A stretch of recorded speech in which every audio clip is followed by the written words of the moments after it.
অনেকের পেজে রিকমেন্ডেশন চলে যায়, আর এটা নিয়ে অনেকে টেনশন করে। এটা নিয়ে টেনশন কোনো কারণ নেই। আজকে দেখাবো কিভাবে রিকমেন্ডেশন ফিরিয়ে আনবেন।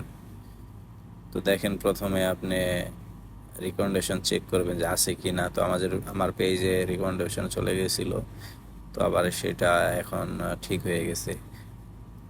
তো দেখতেই পাচ্ছেন আমার পেজে অলরেডি ইস্যু আছে। এই দেখেন আমার পেজে ইস্যু আছে, কিন্তু আমার পেজে রিকমেন্ডেশন চলে গেছিল কিছুদিন আগে। এটা আবার আমি একটা ভিডিও ছাড়ছিলাম, সেই ভিডিওটা প্রায় 20,000-এর কাছাকাছি ভিউ হয়েছিল, তা আবার রিকমেন্ডেশন চলে আসছে। তো এটা নিয়ে কোনো টেনশন করার দরকার নেই। আপনি রিকমেন্ডেশন চলে যাওয়ার পরেও আপনি কন্টিনিউ ভিডিও ছাড়তে থাকেন, আর যদি কোনো কপিরাইট ভিডিও থাকে সেগুলো ডিলিট করে দিবেন। ভিডিও ছাড়তে থাকেন, ইনশাল্লাহ ঠিক হয়ে যাবে।